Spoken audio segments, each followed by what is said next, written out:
jendela saya, apa ya, panjang tangan kita DPD selain DPC ya, biar nggak salah pengertian. Terima kasih. Higienis dan sanitasi serta cara pengolahan jamu.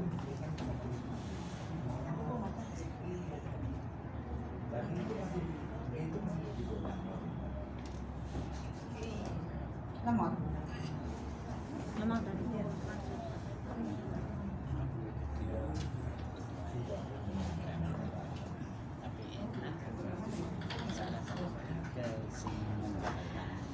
Ini dari Permenaker nomor 5 tahun 2018 sebagai higien ini usaha kesehatan preventif yang menitik beratkan kepada kesehatan individu atau pribadi manusia.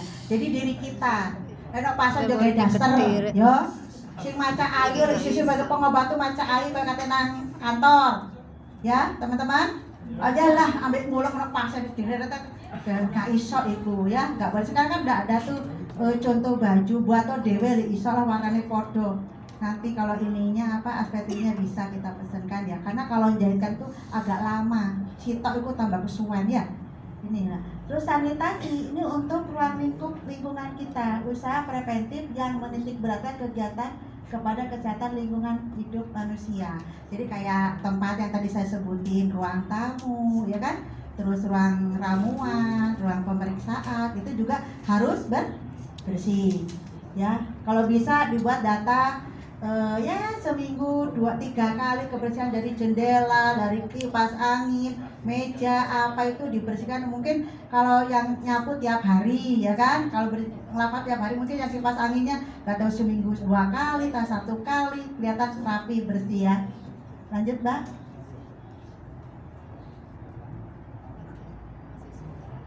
Nah lemot ini ya, jadi ini adalah salah satunya. Jadi kita terapkan di aspek itu di ruangan-ruangan yang tadi saya sebutkan. Ini salah satunya anak saya yang dari Banten, contoh APD sebelum membuat jamu. Jadi personal higienis itu kalau untuk yang meramu itu ini ya, kalau untuk yang meramu itu ini, meramu buat jamu loh ya. Ini jadi kayak kita menyimpan HP nggak boleh pakai cincin, jam tangan ya kalau pas meramu, baik itu panjang meramu untuk klien ya. Ini salah satunya. Terus alas kaki kalau bisa ruangan khusus untuk meramu itu kondisi steril bersih, bukan berarti bersih banget, itu enggak bersih ya. Dalam arti penataannya enggak campur dengan apa ya, barang-barang sih enggak kanggo, numpuk-numpuk, dukure, campur-campur berkelamin, tetek bengek, itu enggak boleh ya. Jadi khusus untuk meramu ruang lingkupnya adalah di ruangan itu jamu-jamu atau herbal-herbal yang akan diracik ya. Nah, terus persis mengenakan pakaian kerja, atau mungkin kalau kita sebagai pengobat itu pakai baju tadi praktek itu ya. Jangan lupa cuci tangan loh ya. Cuci tangan tetap sebelum kita meramu harus ada cuci tangan. Ini penting sekali ya. Nah, ini jadi cuci tangan. Nah, terus masih area praktek atau reproduksi ini sama. Jadi ini bisa diterapkan, tapi lihat di lapangan. Ojo koyong ini ya. Ini kan untuk buat jamu. Kalau kita sebagai pengobat nggak mungkin ganti baju, pakai ya pakai celamek ya, pakai apa tutup hidung atau sarung atau tangan dicuci bersih, dan kuku nggak boleh panjang. Nah, ini memang kuman juga ya, jadi kuku harus digunting bersih ya, dalam arti rapi gitu ya. Dan jangan pakai perhiasan ditunda dulu deh, jangan pakai macam-macam perhiasan digawe kabeh ono pasien itu ya, jadi itu jangan. Ini salah satunya. Lanjut Mbak. Nah ini hand higienis sesudah dan sebelum. Nah ini mencuci tangan sesuai dengan ilustrasi cara mencuci tangan. Ini kalau bisa ada gambarnya gini ya. Ini bisa diterapkan penyehat tradisional. Ya ini. Dan cuci tangan sebelum setelah dari toilet, cuci tangan sebelum bekerja. Ini adalah salah satu yang diminta BPOM mau Dinkes. Ini salah satu. Jadi kayak sudah buang air besar, menyentuh bahan baku jamu, ini kita harus cuci tangan. Dibiasakan cuci tangan. Ini ya, lanjut Mbak. Tahu ya, jadi paham ya, kita singkat-singkat ini ya teman-teman. Tempat praktek atau kantor, kayak peralatan, kalau untuk praktek kayak meja kursi, kalau ada kipas angin, umpamanya kalau panas bukan AC ya, umpamanya, terus lemari atau rak jamu, timbangan, baskom tuh untuk nimbang itu, untuk ngadusnya itu, sendok, kemasan, tempat sampah, buku dan label jamu. Jadi kalau kita ngasih ramuan itu harus ada labelnya, nanti saya contohkan. ya. Nanti satu nama, keluhannya apa, alamatnya di mana, terus di bawah itu ada diminum berapa kali, terus nanti ada pantangannya, gitu ya, sesuai pengobat tradisional. Jadi ini sanitasinya ini ya tadi saya sebutkan ya. Dan nah ini dari peralatan tempat praktek atau kantor meja kursi wajib dilap menggunakan lap basah. Ini ya, ini protapnya kemudian disemprot dengan etanol 70%, kipas angin juga dibongkar, berapa ini ya, timbangan juga, terus baskom, sendok, tempat sampah. Ini semua harus panjenengan lakukan. Karena kita tuh sebagai pengobat tradisional, otomatis urusannya dengan sanitasi kan, selain higienis diri sendiri kan. Ini yang bisa diterapkan sama panjenengan ya. Lanjut Mbak, ini kok keseharian kita kok ini. Nah, terus untuk kita sekarang mengacu ke bahan syarat dan bahan. Jadi bahan yang akan kita gunakan dalam memilih bahan ramuan tanaman obat seperti akar, rimpang, umbi, kulit batang kayu, daun, bunga, buah atau seluruh tanaman herba harus diperhatikan. Bahan dan buah segar, tidak berkeriput, telah tua atau matang atau masak sempurna. Kulit batang tidak retak, daun, bunga, kulit, umbi berwarna cerah, tidak berubah warna atau layu, masih dalam keadaan utuh, tidak rusak oleh hama dan penyakit tanaman lainnya. Ini yang biasa menggunakan segar ya. Tapi kalau yang kering, otomatis kita juga harus tahu ya mana yang udah ada jamurnya, bersih gimana, itu kita harus tahu. Jadi kita harus bisa memilah-milah ya. Untuk kalau kita beli di siapapun, kita minta contohnya bagus enggak, karena ini untuk diri kita, untuk menjamin kemurniannya atau manfaatnya herbal itu sendiri ya. Lanjut Mbak. Nah, ini tadi udah dibaca sama Siti difusa ya, difusa sediaan cair yang dibuat dengan menyari Simplesia nabati untuk diambil zat kandungannya dengan air sebagai pelarut pada suhu 90 derajat Celcius selama 15 menit. Ini kita dapat dari Farmakope edisi 3 1979 ya. Infusa untuk menyari bahan baku herbal yang bersifat lunak, lembut dan bahan yang mudah larut atau zat penguap yang terkandung atau minyak asiri seperti daun, bunga, kulit buah atau serbu. Teknik infusa menggunakan panci infusa atau panci tumpuk, dipanaskan selama 5-15 menit dihitung setelah air mendidih. Di sini ya. Jadi infusa itu untuk yang bersifat lunak seperti daun kayak gitu ya. Jadi bisa langsung 5-15 menit.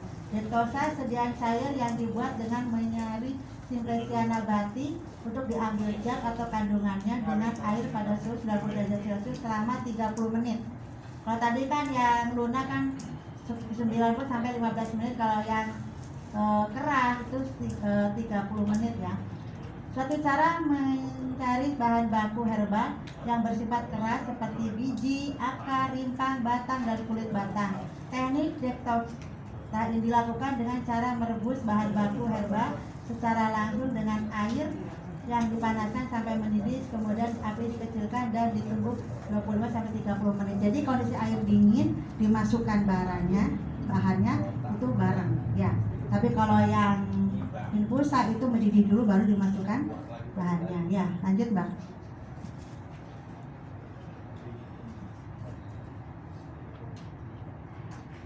Jadi kita ini alhamdulillah dibantu-bantu adik-adik ini.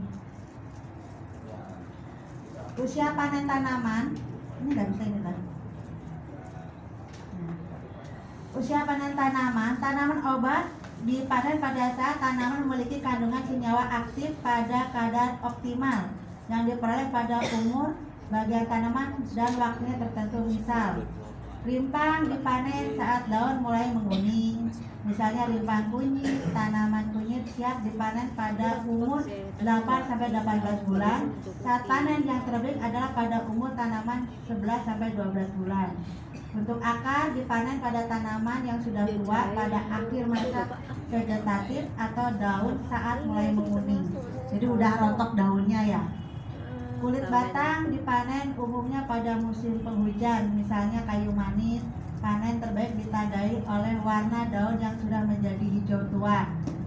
Panen pertama pada kayu manis dilakukan pada umur 8 tahun. Daun dan herba pada umumnya dipanen saat tanaman menjelang berbunga, misalnya pegagan dapat dipanen apabila akan dikonsumsi atau digunakan. Bila akan diolah, pemanenan dapat dilakukan 3 bulan setelah penanaman. Bunga dipanen saat mahkota bunga mekar sempurna, kecuali cengkeh dipanen sebelum tunas membuka. Biji dipanen saat buah masak sempurna sebelum pecah secara alami. Ini saya ambil dari buku Budidaya Tanaman Obat dan Rempah 2017. Ya, lanjut Mbak. Cara pengolahan jamu secara umum. Satuan takar dalam menggunakan ramuan obat tradisional. 1 genggam setara dengan 80 gram bahan segar. Bahan kering simbiosis setara dengan 40-60% dari bahan segar. Ini takarannya ya. 1.000 jari setara dengan 8 cm atau 10 gram bahan segar. 1 cangkir setara dengan 100 ml. 1 gelas sama dengan 1 gelas belimbing setara dengan 200 ml. 1 sendok makan setara dengan 15 ml. 1 sendok teh setara dengan 5 ml. Ini yang harus tahu ya. Tahap-tahapan pengolahan jamu secara garis besar adalah sebagai berikut. Pengadaan bahan baku dan alat. Sortasi basah, memisahkan bahan baku dari tanah, kerikil dan lain-lain. Pencucian bahan baku dengan air mengalir. Penirisan bahan baku, penimbangan bahan baku, pengubahan bentuk tergantung bahan tanaman yang dipakai seperti pemipilan, pemotongan, perajangan, penyerutan, pengupasan. Terus pengolahan bahan baku, infusa, dekokta, serbuk dan lain-lain.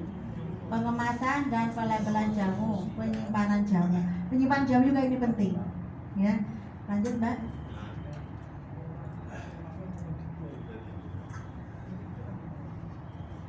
Petunjuk umum dalam meramu. Peralatan yang digunakan untuk membuat ramuan tanaman obat. Periuk atau kuali dari tanah liat atau panci dari bahan gelas atau kaca, timbal atau stainless steel, pisau atau spatula atau mengaduk yang terbuat dari bahan kayu, saringan dari bahan kain, plastik atau nilon.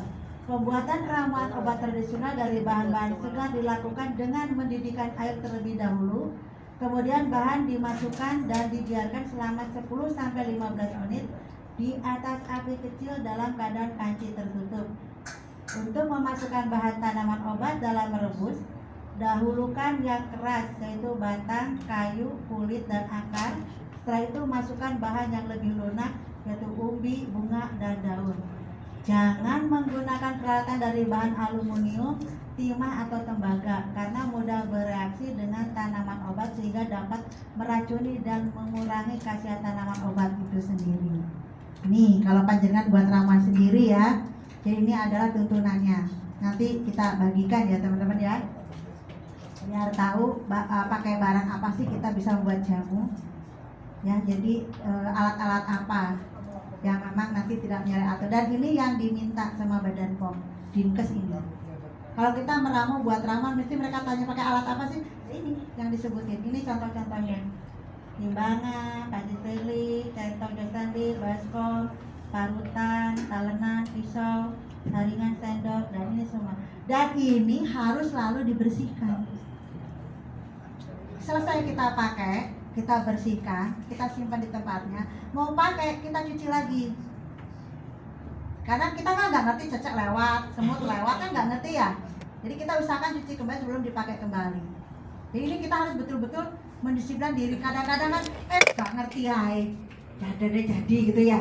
Dari erat diambil terus gitu. Kita buat ramuan loh ini ya. Kalau bisa cuci ulang. Walaupun dengan air, apa sih namanya tuh? Dibiori. Nah itu dibersihkan udah bersih baru kita pakai. Ini salah satu mensterilkan cara membuat ramuan ya. Lanjut Mbak, ini saya cuma sedikit kok. Sanitasi peralatan, nah ini timbangan dilap menggunakan lap basah. Nah ini panci, centong, tangan pisau, saring, sendok, baskom, cangkir dicuci bersih menggunakan deterjen dan air mengalir lalu dilap kering. Baik kompor gas dibersihkan, parutan juga sama. Ini yang harus dilakukan kalau memang kita mau mengikuti aturan yang CBOTB. Walaupun kita tuh nggak masuk ke sana, tapi kita belajar, ya belajar. Itu aja. Lanjut. Ramu batu nah ini. Jadi salah satu ramuan yang bisa kita pakai batu berkat stamina, temulawak, 1 ruas jari, manis jahe, 1 ruas jari, air, 2 cangkir gula merah, kemudian cara membuatnya juga bahan cuci bersih dan diiris-iris, rebus air hingga mendidih, kecilkan api dan buat bahan yang sudah disiapkan selama 15 menit, matikan api dan sari, tambahkan gula harus secukupnya dan saat akan diminum. Cara penggunaan ramuan diminum 1 kali sehari. Ini adalah yang bisa kita konsumsi. Ini salah satu contoh yang tadi pastikan udah banyak tuh. Ini adalah salah satu contohnya. Sampai di sini teman-teman paham? Jadi sanitasi higienisnya itu untuk pengobat tuh ya, paham? Oh jadi bareng kok disuapin sama noniku kena dulu. Gitu ya teman-teman ya. Jadi ini salah satunya. Terus udah. Ini kita kasih contoh kan saya mati coba sedikit. Tadi semua banyak sama Mas Rizky. Kita coba mengarahkan aja. Jadi ini adalah salah satu contoh jamu tempat saya membuat ramuan. Yang mana ada gambarnya? Jadi ini salah satu contohnya. Besok-besok saya doakan kalian punya pabrik semua, ya. Ini adalah cara membuat jamu. Mau coba jamu dulu ini.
Di gram ini.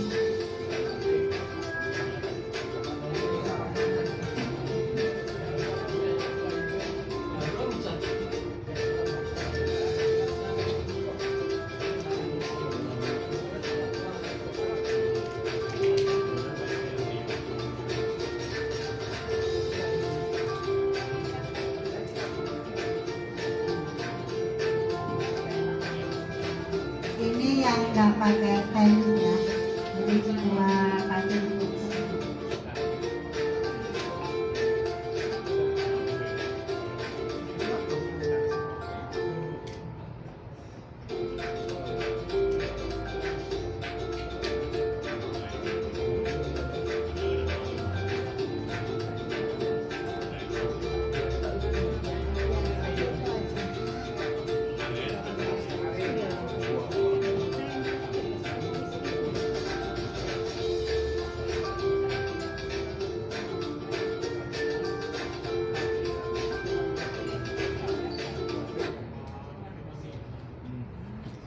Salah satu contoh cara meramu ini contoh aja, bisa dikembangkan sendiri, cuman cara-caranya kan sama ya. Saya panjenengan buat ramuan-ramuan itu sendiri, namanya Wedajaya. Nah ini salah satu CP Sangkuriang punya saya pribadi. Ini satu rumah saya korbankan untuk produksi. Ya, jadi di sini ada area higienis dan non higienis ya. Jadi kalau dari depan itu ini yang ada jamunya ini gudang produk jadi. Yang ini area gini tuh ruang pengemasan primer, ini RAO, ruang antar orang. Jadi orang masuk ke sini tuh nggak masuk asal buka, tutup, ganti baju, buka pintu kedua, ke sana tutup ya. Masuk, tutup, baru buka pintu yang ke tempat higienis. Ini. Dan ini adalah yang ruang pencucian itu pencucian dalam ruang higienis. Ini dapur saya pengolahan jamu.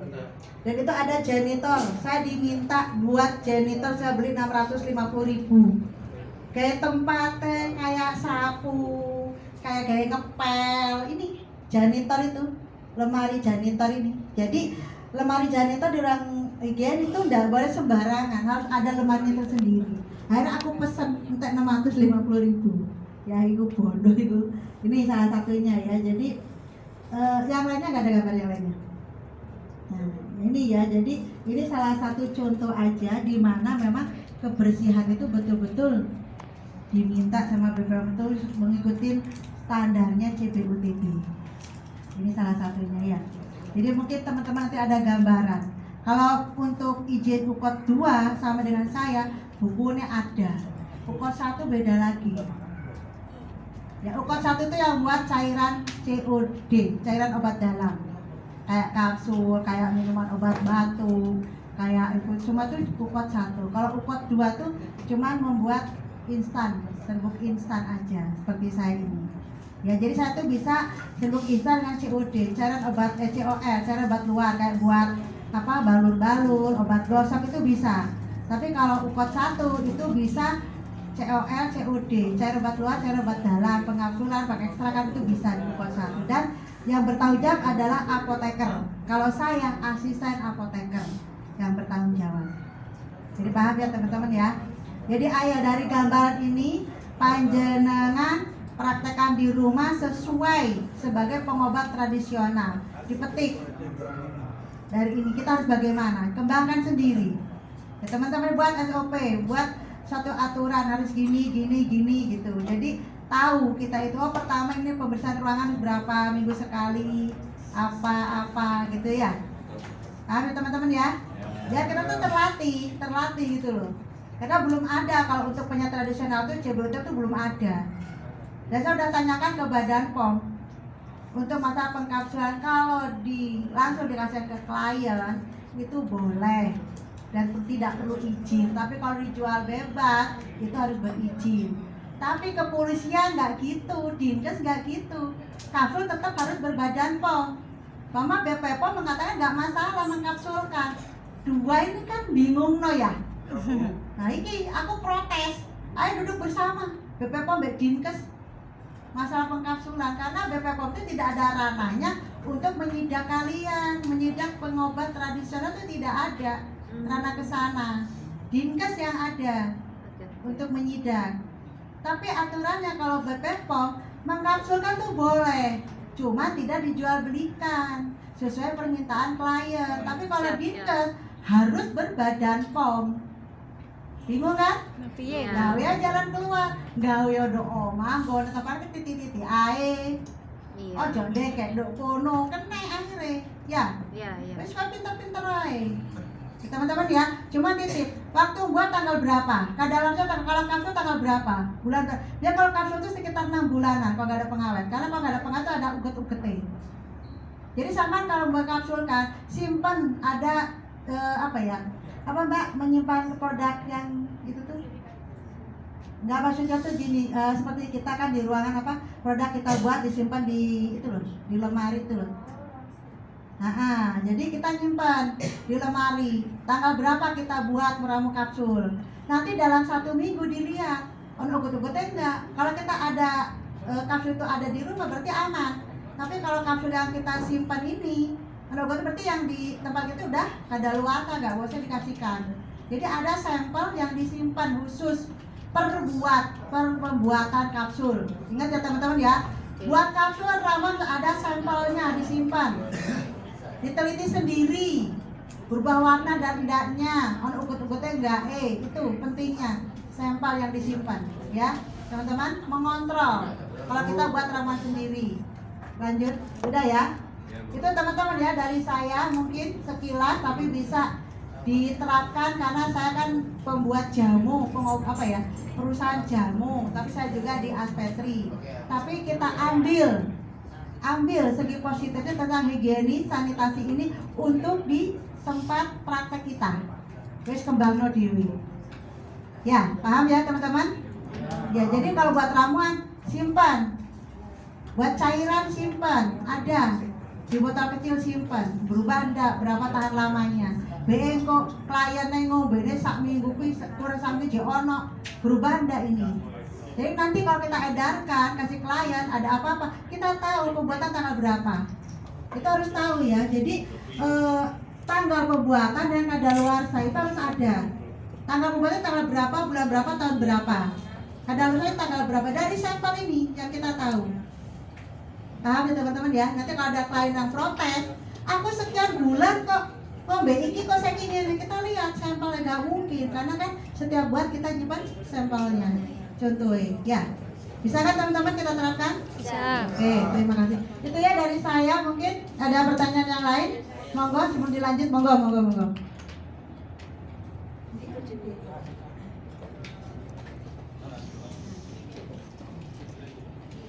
Ini tadi mana? Semik jalan.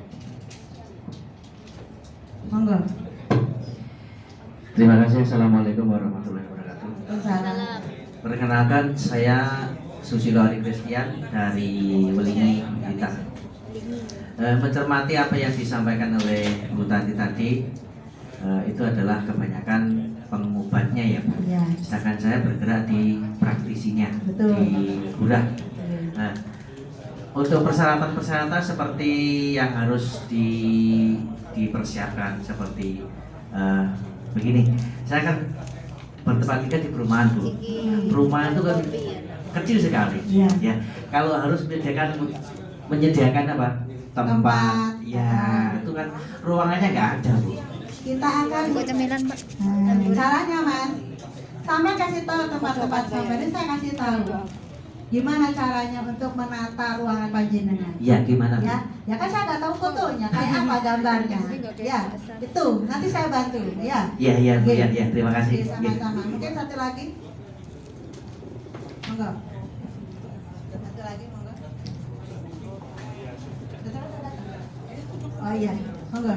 Permisi Mentan, mau tanya. Sebenarnya pertanyaan saya hampir nyerempet dengan beliau. Ya. Saya ingin ketahui apakah boleh ruangan praktek itu dengan ruang meramu Ya. itu jadi satu, maksud saya ruang produksi harus beda rumah atau bisa dalam satu bangunan. Bisa tapi disekat. Bisa tapi disekat. Ada penyekatan antara ramah dengan praktek ya teman-teman. Penyekatan. Pakai itu loh, Bu. Pakai Iya. model. Pakai gorden boleh, pakai kayu boleh. Jadi ada penyekatan. Dan tolong kamar mandi kalau memang di dalam rumah kondisikan bersih ya, selalu bersih ya. Kalau orang yang udah ada kan kamar mandinya di luar. Kalau kita kan rumah kan di dalam ya kan. Kita akalin, yang penting itu bersih ya. Saya. Terima kasih banyak. Sama-sama. Udah ya, mungkin teman-teman yang lain bisa menyusul nanti di WA ya. Terima kasih dari saya sekian, dilanjut dengan Dr. Koirul. Assalamualaikum warahmatullahi wabarakatuh.